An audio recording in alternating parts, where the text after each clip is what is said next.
The drone of my family's dinner conversation had become a familiar, suffocating hum. Robert's pronouncements on the economy, Carol's thinly veiled complaints about her health, Mark's self-congratulatory anecdotes, it was a symphony of self-absorption that left me feeling hollow. As I cleared the plates, the same gnawing on we settled in, a quiet ache for something, or perhaps something. Les obligations, les expectations. Later, driving home through the familiar suburban streets of Oak Creek, a neon sign flickered into view, the Lucky Stop. It was a place I usually bypassed, a blur of late-night snacks and cheap gas. But tonight, a strange impulse seized me. A small, défiant act of rebellion against the predictable rhythm of my life. I pulled over, the gravel crunching under the tire. Inside, the air was thick with the scent of stale coffee and artificial air freshener. A bored teenager manned the counter, his eyes glued to his phone. I approached, my heart thudding with an unfamiliar flutter. A Mega Million ticket, please, he said, my voice barely a whisper. He barely looked up, his thumb still scrolling. He handed me a slip of paper, a flimsy promise of a different reality. Clutching the winning lottery ticket in my hand, I drove away, the mundane glow of the gas station receding behind me. It felt absurd, this small piece of paper, a secret I held against the backdrop of my predictable existence. A quiet escape, a flicker of possibility in the overwhelming gray. I tucked it into my purse, a tiny ember of hope against the encroaching chill of my family's indifference. The thought of what it meant, however improbable, was a welcome distraction, a silent rebellion against the weight of it all. The drive home from the Lucky Stop was a surreal blur. The crumpled slip of paper, the winning lottery ticket, felt impossibly heavy in my purse, a tangible secret against the familiar worn leather. The suburban streets of Oak Creek, usually a landscape of comforting predictability, seemed to shimmer with an altered light. Each house, each manicured lawn, felt like a set piece in a play I was no longer entirely a part of. My mind, usually a well-ordered archive of grocery lists and family obligations, was a chaotic storm of numbers, possibilities, and a growing terrifying disbelief.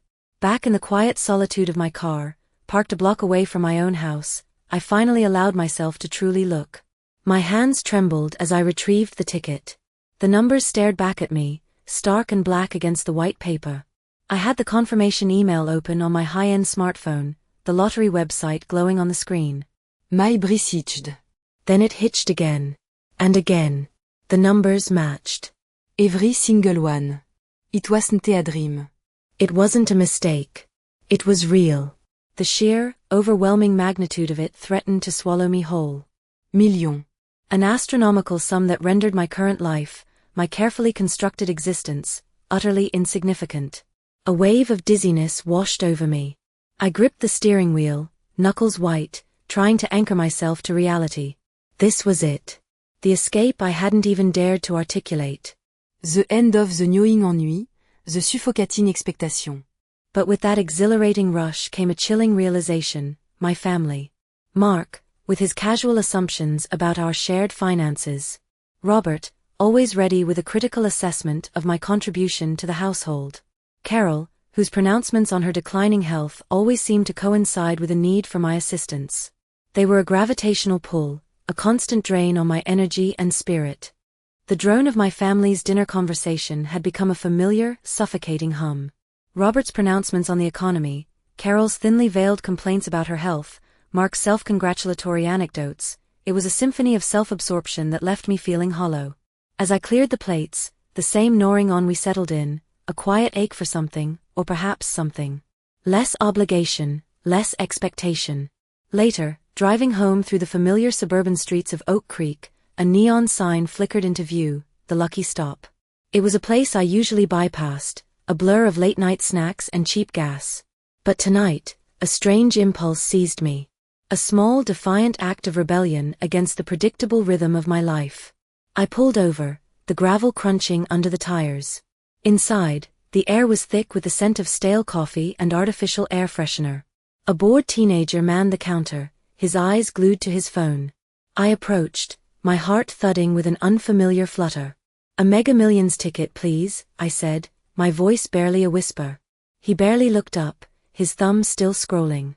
He handed me a slip of paper, a flimsy promise of a different reality.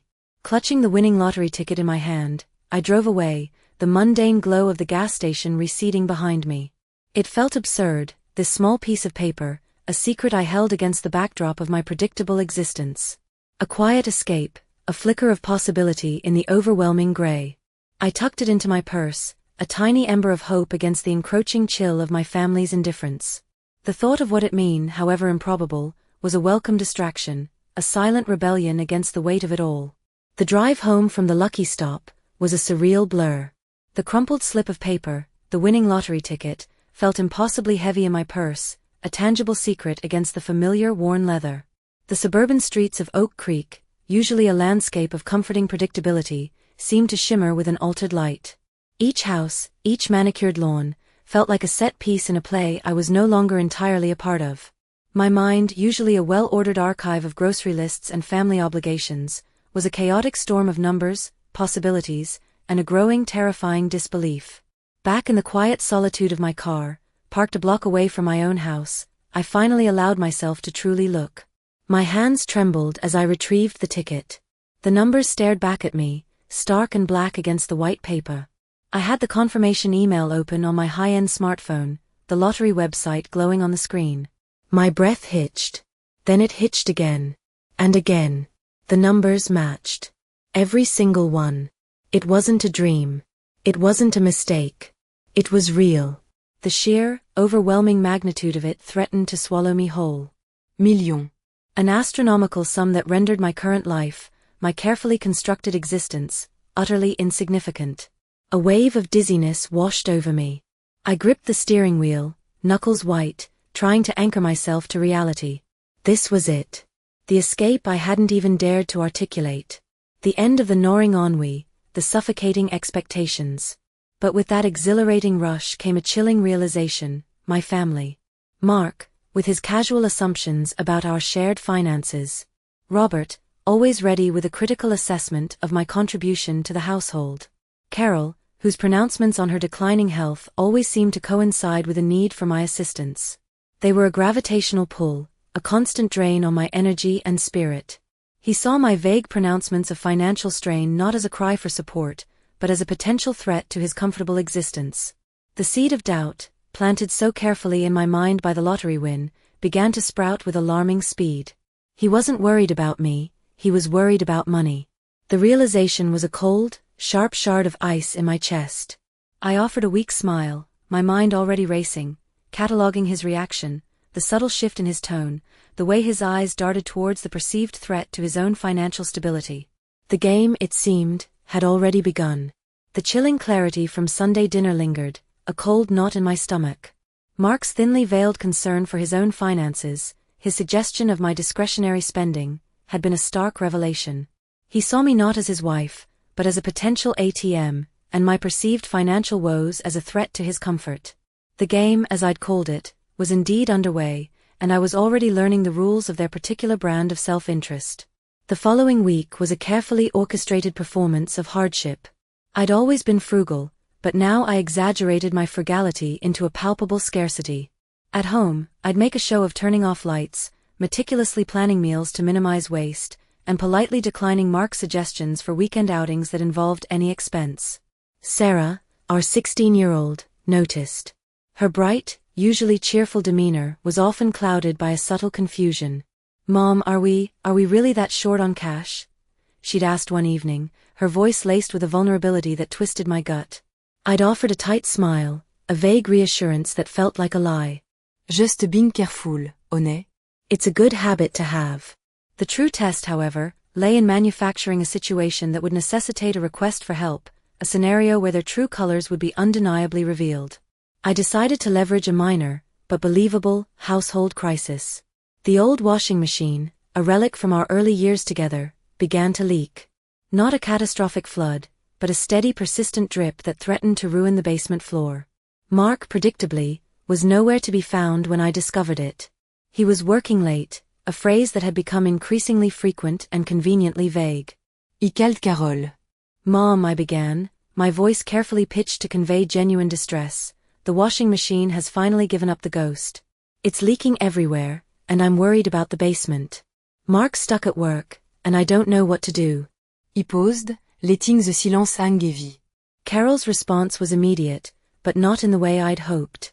"Oh, Eleanor, darling, that's just awful. Such a shame. You know, Robert and I were just discussing our own finances. Things are a bit tight for us too, with Robert's retirement looming and all. But your family. Perhaps Mark could ask Robert for some advice on fixing it? He's so good with these things, you know." Advice. Not a loan, not an offer of assistance, but advice. It was a subtle deflection, a way to appear helpful without actually expending any resources. Robert, I knew, would offer a barrage of technical jargon and then suggest they'd need to invest in a new, more expensive model, a subtle jab at my perceived inability to manage our household's needs. It was a classic Vance maneuver: offer platitudes, then subtly shift the burden. The following day, I tried Robert directly, feigning a more urgent need.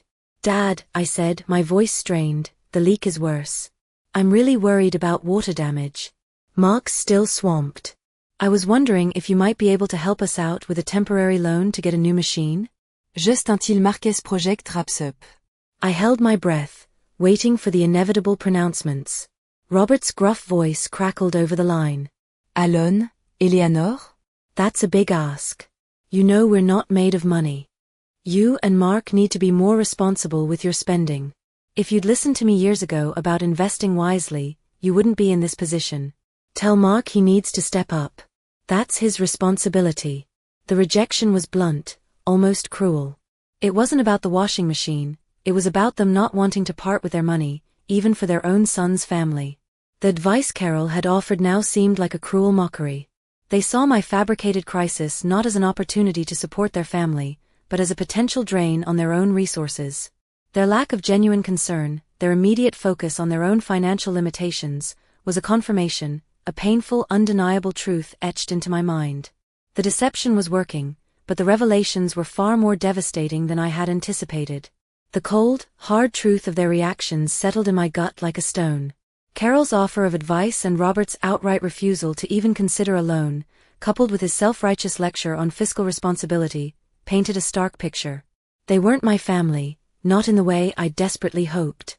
They were a collection of individuals who saw me as a means to an end, a potential financial cushion for their own perceived needs and insecurities.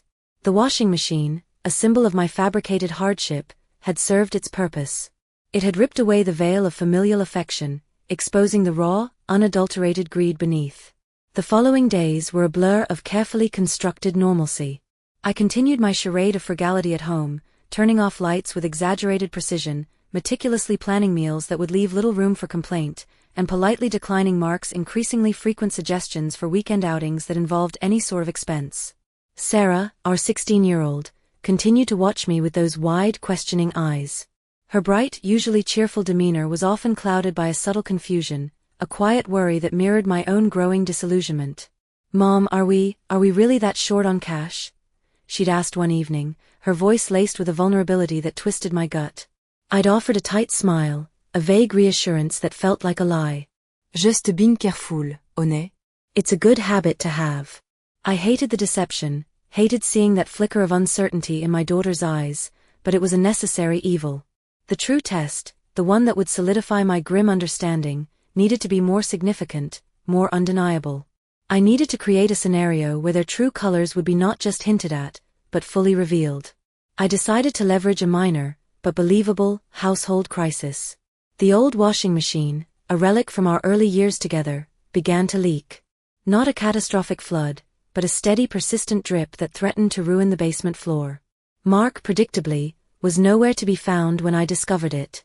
He was working late, a phrase that had become increasingly frequent and conveniently vague.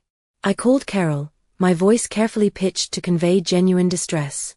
"Mom," I began, "the washing machine has finally given up the ghost. It's leaking everywhere, and I'm worried about the basement.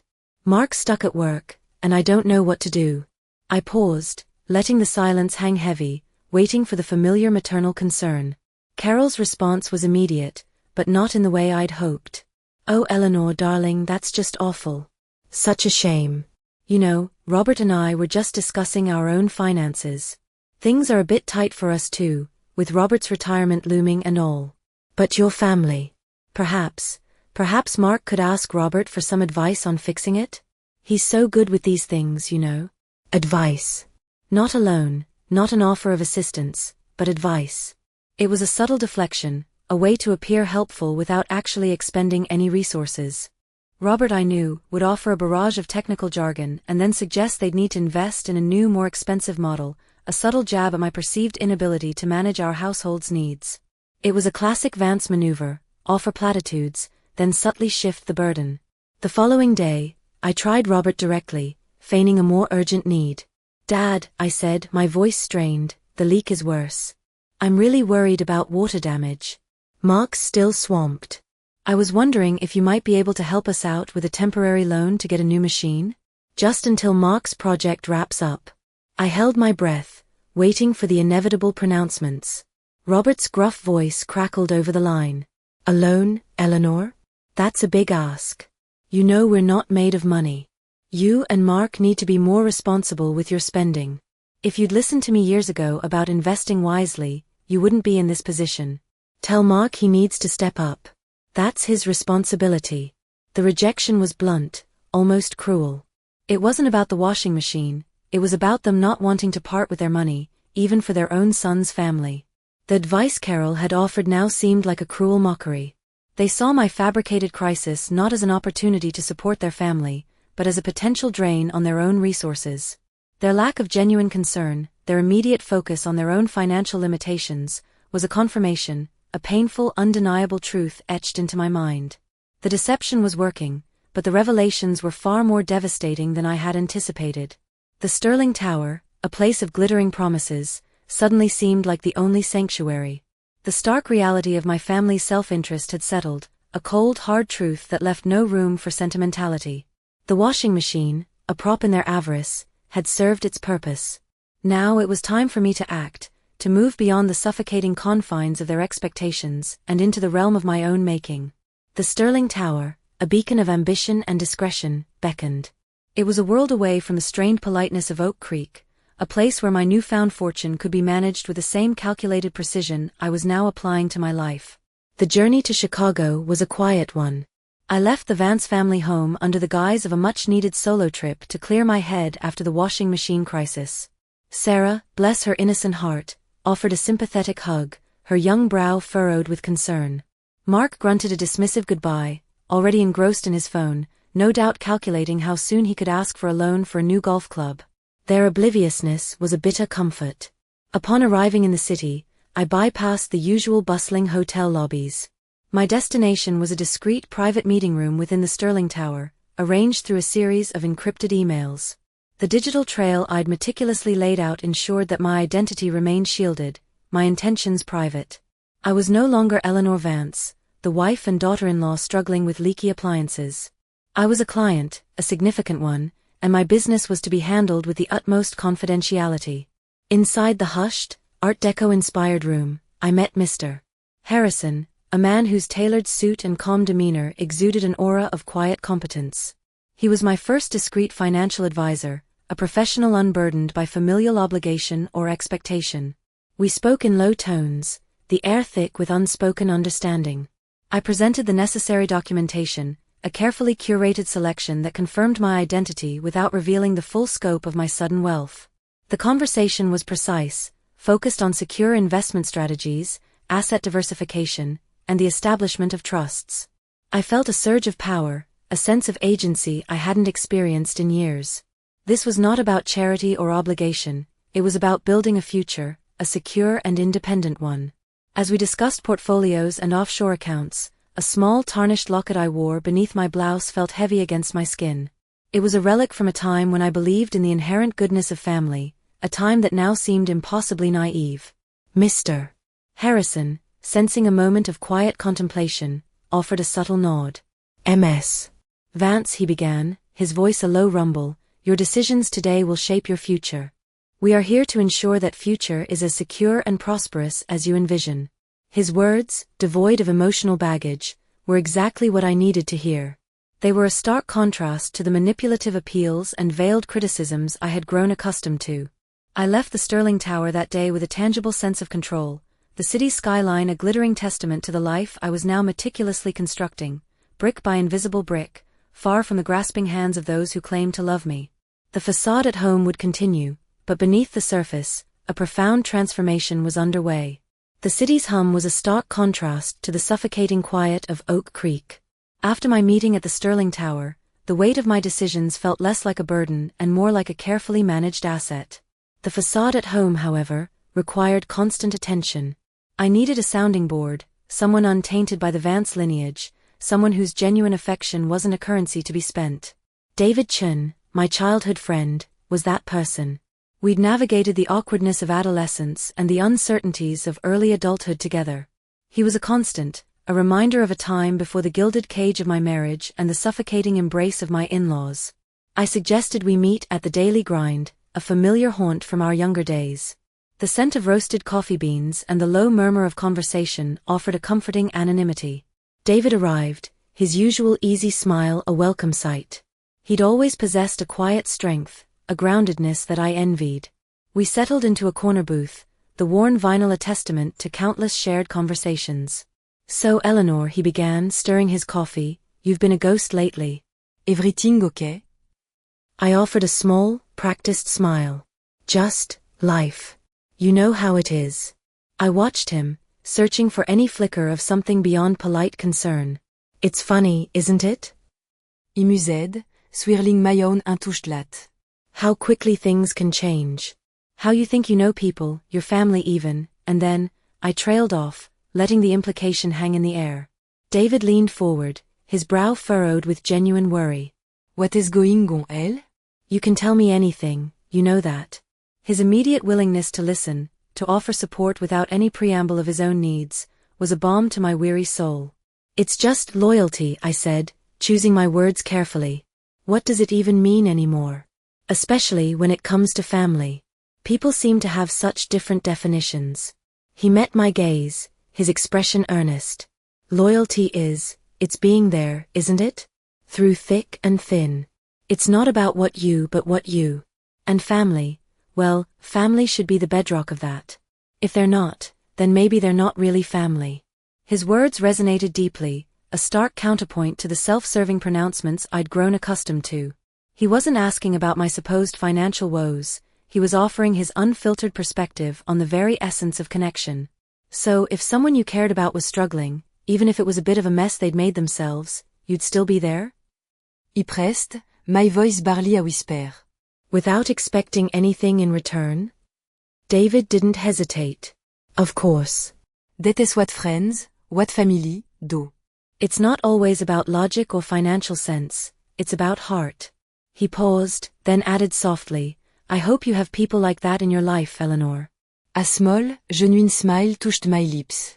He did. And in that moment, surrounded by the comforting aroma of coffee, I knew I had found an anchor in the storm, a true confidant whose concern was as real as the winning ticket hidden safely away. His words were a quiet validation, a glimmer of hope that not everyone was driven by avarice. The contrast between his sincerity and my family's blatant greed was a chasm I was determined to bridge, with David as my silent, unwitting ally. The conversation with David had left me feeling both fortified and melancholic. His unwavering loyalty was a beacon, a stark contrast to the self-serving currents swirling around my own family. But his words, "I hope you have people like that in your life," echoed with a subtle poignancy. He didn't know the half of it. The sheer audacity of their greed, once a source of shock, was now a predictable pattern I was learning to exploit.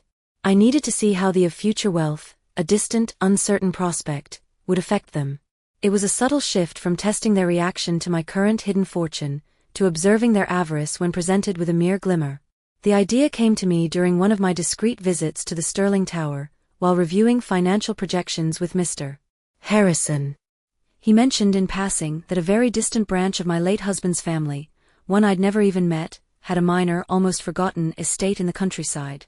It wasn't a significant sum, certainly not lottery-winning money, but it was an inheritance nonetheless. A seed of a plan began to form. Back at the Vance family home, the air felt heavier, thicker with unspoken expectations. Mark was perpetually on his phone, a new golf club purchase likely dominating his thoughts. Carol, ever the picture of practiced frailty, was complaining about a phantom ache in her hip. Robert, as usual, was buried in his financial news, his brow perpetually furrowed. It was the perfect tableau of their self-absorption. I decided to start with Carol. During a quiet afternoon tea, I let slip, as if by accident, a casual mention of a letter I'd received. "Oh, it's nothing important really," I began, stirring my Earl Grey with deliberate slowness.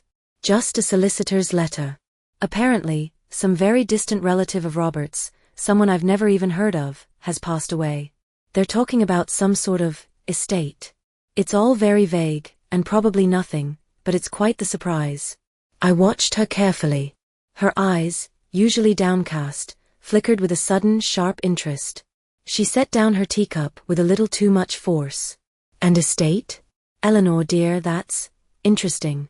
You never know, do you? Sometimes these things can be quite substantial." The emphasis on substantial was almost imperceptible, but I caught it. The following day, I casually mentioned the same tidbit to Mark, framing it as a distraction from my supposed financial worries. "You know, that solicitor's letter I mentioned? It's just a distraction, I suppose. A distant relative's estate. Probably amounts to nothing, but it's something to focus on other than, well, you know." Mark, for once, looked up from his phone. A speculative glint entered his eyes. "And estate, huh? From Robert's side? That's unexpected. Anything they've said about the value?"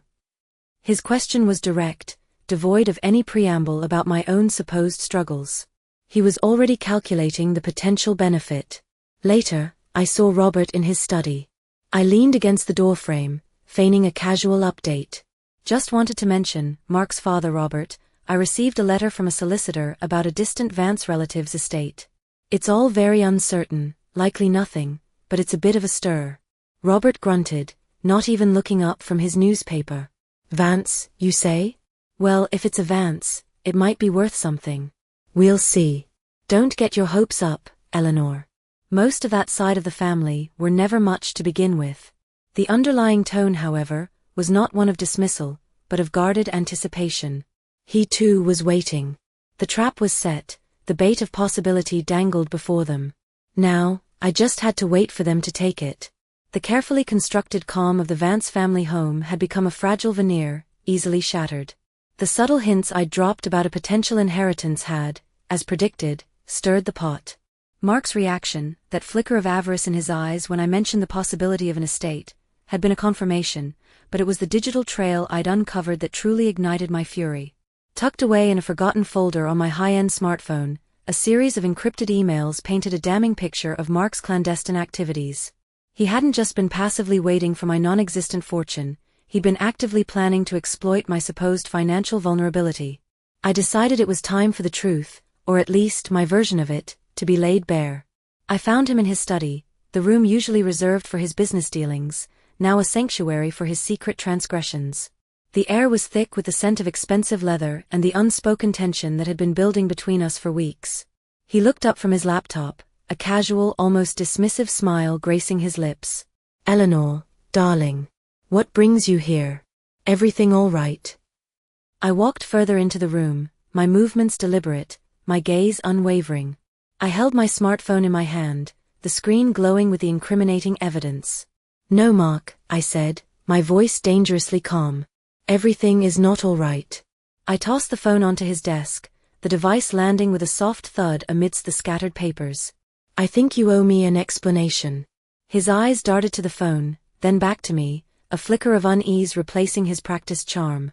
He picked it up, his brow furrowed as he scrolled through the messages.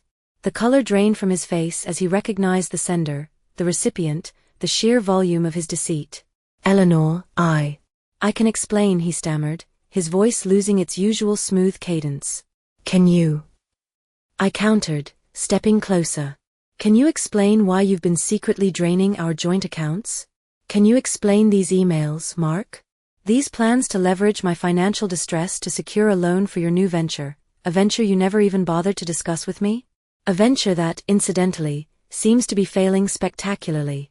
I watched as his composure crumbled, his carefully constructed facade cracking under the weight of my accusation. He stood up abruptly, knocking his chair back. "You don't understand.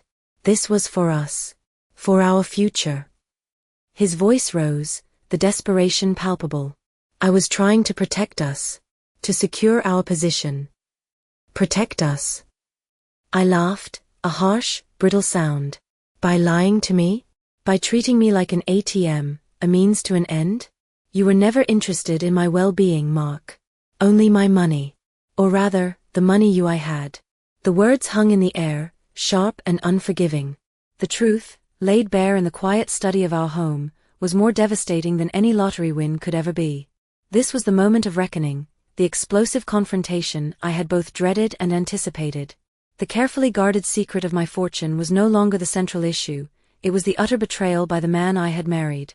The confrontation with Mark had been draining, a bitter prelude to what I knew was inevitable. The carefully constructed piece of the Vance family home was about to shatter, and I was the one holding the hammer.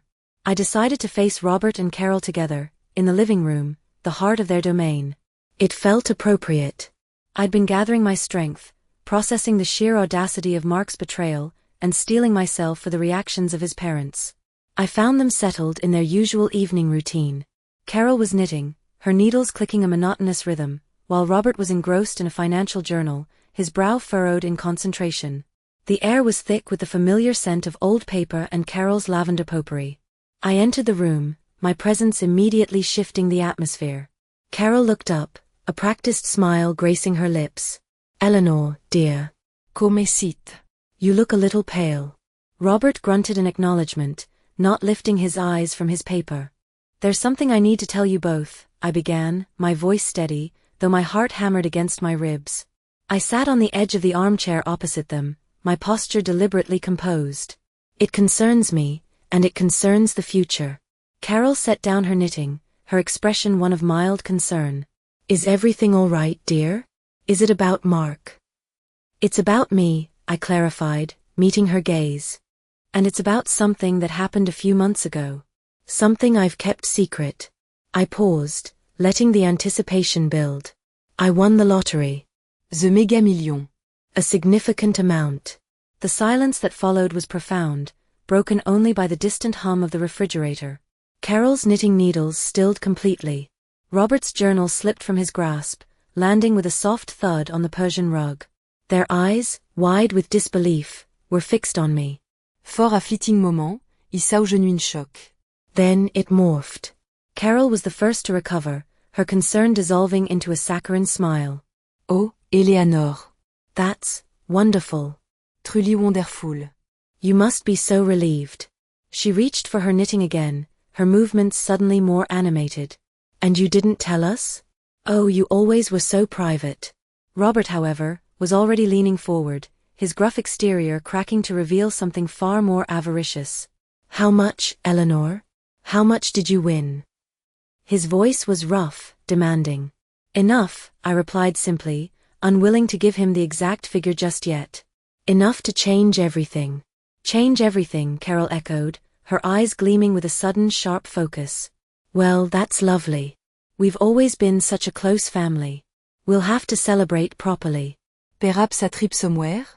Or maybe you could help us with, well, you know, Robert's retirement is just around the corner, and the market has been so unpredictable. Robert nodded vigorously, his gaze never leaving my face. Indeed. And Mark's new venture, it's been a struggle. This would be a real lifeline for him, Eleanor. Fort voluptuous. It's only right, isn't it? After all these years, supporting the family, you deserve a bit of a break, and so do we. The entitlement was staggering. The shock had vanished, replaced by a palpable sense of expectation, a belief that my good fortune was theirs to share, to direct, to exploit. The resentment I'd suspected was now laid bare, a raw, naked hunger for my money. They saw not a wife and daughter-in-law, but a walking, talking bank. My carefully guarded secret was out, and the fallout was already more devastating than I could have imagined. The raw hunger in Robert and Carol's eyes was a chilling testament to their true nature. The revelation of my win had stripped away any pretense, leaving only the naked desire for my fortune. I'd expected greed, but the sheer, unadulterated entitlement was still a bitter pill to swallow. I retreated from their suffocating presence, the scent of lavender now cloying, the clicking of Carol's needles a maddening rhythm of their insatiable demands. I needed to recalibrate, to process the sheer scale of their manipulation, and to arm myself with the irrefutable proof of their deceit. Back in the quiet solitude of my study, a space that had once felt like a sanctuary, I sat before my high-end smartphone. The earlier confrontation with Mark had been a preview, a brutal glimpse into the depths of his betrayal. But it was the digital breadcrumbs, meticulously gathered, that would lay bare the entire sordid affair. My fingers, steady despite the tremor of my resolve, navigated through a hidden folder. The encrypted emails, once a source of cold dread, now felt like my ammunition. I reread them, each word a fresh stab of betrayal. Mark's detailed plans, disguised as business proposals, were laid out in stark clarity. He'd been actively seeking loans, leveraging my perceived financial vulnerability, all while maintaining the facade of a loving husband. The dates, the figures, the clandestine correspondence with his associates, it was all there, a damning indictment of his character. He hadn't just been passively waiting for a windfall, he'd been actively plotting to exploit me, to use my supposed weakness as a springboard for his own ambitions. Then there was my locked diary, a silent witness to the slow erosion of my trust. Flipping through its pages, I found entries detailing my growing unease, my subtle attempts to understand Mark's evasiveness, and my increasing reliance on the hope that I was wrong. The diary chronicled the subtle shifts in his behavior, the unexplained absences, the hushed phone calls. It was a stark reminder of how long I had been living a lie, how deeply the rot had set in. The contrast between my carefully documented reality and the saccharine pronouncements of my in-laws was stark. Carol's feigned concern, Robert's gruff pronouncements about family support, it was all a performance, a well-rehearsed play designed to extract maximum benefit from my good fortune. The digital trail confirmed what my instincts had screamed for months. They saw me not as a person, but as a resource. I meticulously compiled the evidence, cross-referencing dates from my diary with the timestamps on the encrypted emails. I created a separate folder, a digital dossier of their deception. This wasn't about revenge, not entirely. It was about reclaiming my narrative, about exposing the truth before they could twist it to their advantage. The carefully constructed calm of the Vance family home had been a fragile veneer, and I now held the hammer that would shatter it completely. I knew what I had to do next. The Sterling Tower, with its promise of discreet counsel, beckoned. It was time to move from passive observation to active strategy. My newfound wealth would not be a tool for their manipulation, but a shield for my own future, a future I would build on the ashes of their deceit. Of 15, the Vance family home, once a symbol of comfort, had become a gilded cage. The saccharine smiles and veiled demands of Robert and Carol, the simmering resentment from Mark, it was a suffocating tableau. I needed air, distance, and a strategy that transcended mere confrontation. My high-end smartphone, a silent repository of my newfound reality, felt heavier than ever. The digital dossier I'd meticulously assembled was more than just proof, it was my weapon. I had compiled the encrypted emails, the damning timestamps, the excerpts from my diary that chronicled the slow, agonizing erosion of trust. This wasn't about a simple argument, it was about exposing a systemic rot that had festered for years, masked by the veneer of familial affection. With a calculated calm that belied the turmoil churning within me, I reached out to a trusted investigative journalist, someone whose discretion and integrity were as renowned as their tenacity. We met not at the Daily Grind, a place too close to the familiar battlefield, but in a quiet, nondescript cafe in a neighboring town, a deliberate act of creating new territory. The air was thick with the scent of roasted coffee beans, a stark contrast to the cloying lavender that now haunted my memories of the Vance home. I presented my case, not with emotional outbursts, but with the cold hard facts laid out in digital files and meticulously cross-referenced notes. I provided him with carefully selected evidence, the emails detailing Mark's financial machinations, Carol's manipulative pleas disguised as concern, Robert's blunt pronouncements about my obligation to the family's future. I didn't reveal the full extent of my winnings, only enough to underscore the magnitude of their avarice. It was a calculated gamble, a strategic leak designed to ignite a wildfire. He listened intently, his expression a mask of professional neutrality, but I saw the glint of recognition in his eyes. He understood the narrative, the chilling story of a woman betrayed by the very people who should have loved her unconditionally. He promised a swift and thorough investigation, a public unveiling that would leave no room for denial or deflection. Within days, the first article dropped. It was a masterclass in journalistic precision, a carefully worded exposé that hinted at a significant financial windfall and the subsequent disturbing reactions of a family suddenly faced with its reality. It didn't name names explicitly at first, but the implications were clear. The online reaction was immediate and explosive. Speculation ran rampant. Then came the follow-up pieces, each one peeling back another layer of the onion, revealing the greed and entitlement that had been lurking beneath the surface. The story went viral. Social media became a tempest of opinions, accusations, and shared outrage. My family's carefully constructed facade began to crumble under the relentless glare of public scrutiny. I watched from a distance, a detached observer of the storm I had unleashed. The whispers turned into shouts, the speculation into condemnation. Their comfortable lives, built on a foundation of perceived respectability, were being systematically dismantled by the very truth they had tried so desperately to control. It was a reckoning, a viral reckoning that stripped away all pretense, leaving only the stark, unvarnished reality of their true natures exposed for the world to see. The quiet triumph was in the truth's dissemination, a powerful testament to the fact that even the most deeply buried secrets could eventually be brought to light.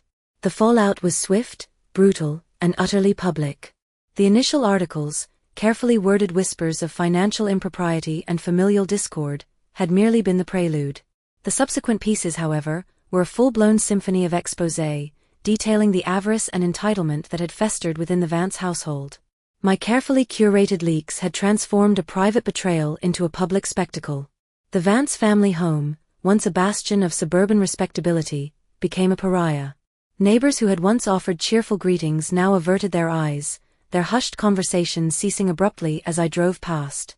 The local coffee shop, the Daily Grind, where David and I had shared quiet conversations, was no longer a sanctuary. The moment I stepped inside, conversations would halt, replaced by pointed stares and the uncomfortable rustle of newspapers, the headlines screaming my family's shame. It was a social ostracization so complete it felt like a physical force, pushing me further into the isolation I had inadvertently created. Mark, predictably, was incandescent. His carefully constructed image as a devoted husband and shrewd businessman had been shattered. The articles had painted him as a man who preyed on his wife's supposed vulnerability, a detail that stung more than any accusation of financial malfeasance. He'd lost a lucrative deal he'd been cultivating, the partners citing reputational risk with a chilling finality. His calls to me were no longer laced with the usual condescension, but with a raw, desperate anger, punctuated by threats I knew he couldn't back up. He was trapped in the fallout, his own ambition his undoing. Robert and Carol fared no better. Their carefully cultivated image of benevolent, if slightly overbearing parents and grandparents had evaporated. Carol's bridge club, her primary social outlet, dissolved overnight. The whispers behind cupped hands were no longer about her prize-winning roses, but about her desperate attempts to secure her retirement on the back of my fortune. Robert, usually so self-assured, found himself the subject of snickers at his golf club. The camaraderie he'd always enjoyed had curdled into thinly veiled mockery. They were accustomed to being the respected elders, the pillars of the community. Now they were cautionary tales, their reputations in tatters. Sarah, my daughter, was the most innocent victim. At 16, she was mortified. Her friends at school, once impressed by the Vance name, now treated her with a mixture of pity and suspicion. The schoolyard gossip, a cruel and relentless beast, had found a new target. I saw the pain in her eyes, the confusion and hurt as she navigated a world that suddenly saw her family through a distorted, unflattering lens. It was a consequence I hadn't fully anticipated, the collateral damage of exposing such deep-seated rot. My own life, while outwardly untouched by the scandal, was a landscape of carefully managed appearances. I moved through Oak Creek like a ghost, my presence a constant reminder of the public humiliation my family now endured. I continued my discreet dealings at the Sterling Tower, the quiet hum of financial advisors and secure transactions a stark contrast to the cacophony of my family's unraveling. The wealth I now controlled felt like a heavy cloak, a shield against the world, but also a barrier. The Vance family home, once a symbol of everything I had strived for, was now a monument to their greed and my disillusionment. The laughter had been replaced by a suffocating silence, punctuated only by the distant wail of a siren or the sharp accusatory tone of a phone call. They had wanted my money, and in their desperate entitled pursuit, they had lost something far more valuable, any semblance of respectability, any shred of genuine affection. The consequences were unfolding, and the stark reality of their true natures was laid bare for all to see. The storm I had unleashed had finally begun to subside, leaving behind a landscape of scorched earth and shattered illusions. Oak Creek, once my home, now felt like a gilded cage I had meticulously dismantled from the inside. The whispers had become a roar, the pointed stares a constant, suffocating presence. My own life, though outwardly serene, was a carefully constructed facade, a performance for an audience that no longer mattered. The Sterling Tower, with its hushed corridors and the quiet hum of financial transactions, had become my sanctuary. It was there, amidst the sterile efficiency of wealth management, that I began to envision a future unburdened by the suffocating weight of familial obligation. The decision to leave Oak Creek was not sudden, but a slow, deliberate unfurling, like a map being spread across a vast, empty table. I had spent weeks sifting through the wreckage of my past, not with sorrow, but with a detached clarity that only profound disillusionment can bring. The Vance family home, once the epicenter of my world, now stood as a stark monument to their avarice. I had no desire to return, no lingering affection to salvage. My focus was entirely forward, on building something new, something that belonged solely to me. It was during one of my many discreet meetings at the Sterling Tower that the idea took root, a seed planted amidst discussions of investment portfolios and estate planning. The financial advisor, a man whose name I barely recalled but whose discretion was impeccable, mentioned a property that had recently come on the market. A private estate, he'd said, overlooking the serene expanse of Lake Geneva. The description, even in its professional brevity, painted a picture of tranquility, of space, of a profound separation from the life I was so determined to leave behind. The drive to Lake Geneva was a pilgrimage of sorts, a physical manifestation of my escape. The further I drove from Oak Creek, the lighter I felt, the oppressive atmosphere of betrayal slowly dissipating with each passing mile. The landscape shifted, the familiar suburban sprawl giving way to rolling hills and the shimmering vast blue of the lake. When I finally arrived, the estate was even more breathtaking than I had imagined. Nestled amidst acres of manicured grounds, the sprawling mansion exuded an understated elegance, a quiet confidence that resonated deeply with my own burgeoning sense of self. The air here was crisp clean, carrying the scent of pine and damp earth. It was a stark contrast to the cloying lavender that had once permeated the Vance family home, a scent now irrevocably linked to manipulation and deceit. As I walked through the grand foyer, the polished marble floors reflecting the sunlight streaming through the massive windows, I felt a profound sense of peace settle over me. This was not just a house, it was a declaration. It was the physical embodiment of my independence, a testament to the fact that I could, and would build a life on my own terms, free from the toxic influences that had nearly consumed me. I signed the papers with a sense of quiet finality, the transaction as smooth and impersonal as the financial dealings at the Sterling Tower. It was a symbolic severing, a definitive act of self-preservation. This estate, this sanctuary, was mine. It was a place where laughter would be genuine, where relationships would be built on a foundation of mutual respect and authentic affection, not on the shifting sands of entitlement and greed. As I stood on the expansive veranda, gazing out at the tranquil waters of Lake Geneva, I knew this was more than just a new beginning. It was the dawn of a new era, one where my own well-being and happiness were not conditional, but absolute. The past, with all its painful revelations, was finally behind me, a closed chapter in a life I was now ready to write anew. The crisp air of Lake Geneva still held a hint of winter, a clean, sharp scent that was a world away from the suffocating perfume of deceit that had once permeated the Vance family home. Standing on the expansive veranda of my new estate, the vast expanse of the lake shimmering under a pale sun, I felt a profound stillness settle within me. It had been some time since I'd left Oak Creek, time enough for the dust to settle, for the public spectacle to fade into a hushed, cautionary tale. The aftermath of my carefully orchestrated revelations had been as brutal as I'd predicted, a swift and unforgiving reckoning for a family blinded by avarice. Mark's incandescent rage had been a fleeting, desperate thing, quickly extinguished by the cold reality of his tarnished reputation and the financial deals that had evaporated like mist. Robert and Carol, stripped of their veneer of respectability, had retreated into a bitter, resentful silence, their social circles irrevocably fractured. Sarah, bless her innocent heart, was still navigating the choppy waters of adolescence, the echoes of the scandal a lingering shadow. I'd ensured she had a stable financial future, a buffer against the wreckage, but the emotional scars of her family's true nature would take longer to heal. The journey to this point had been a crucible. Each calculated move, each carefully placed piece of information, had been a step away from the suffocating embrace of a family that saw me not as a person, but as a resource. The days spent at the Sterling Tower, surrounded by the quiet efficiency of wealth management, had been a sanctuary.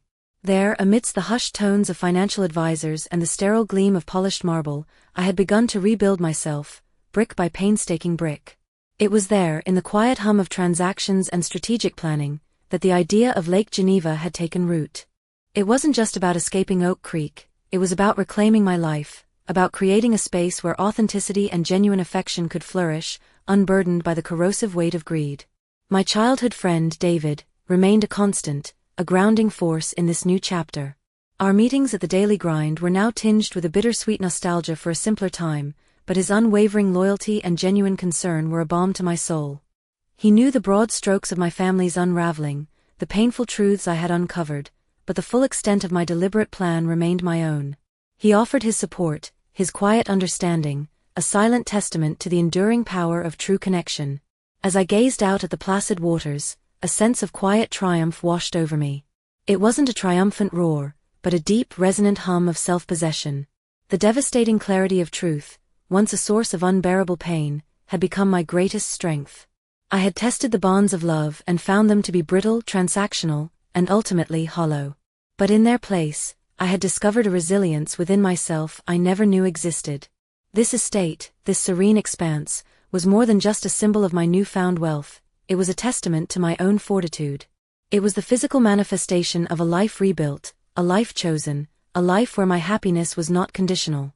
The past was a closed chapter, its lessons etched into my very being, but the future, stretching out before me like the vast, unblemished horizon of Lake Geneva, was mine to write. And for the first time in a long time, I felt a profound sense of peace, a quiet knowing that I was finally home within myself. That's it. If you liked this video, share it with your friends and leave your like, subscribe to the channel and activate the bell so you don't miss more videos like this. Leave your comments saying what you thought of the video and what you would like to see in the next videos. Remembering that we have other videos in this style that you will like to watch, just enter our channel that I guarantee you will like. Until the next video.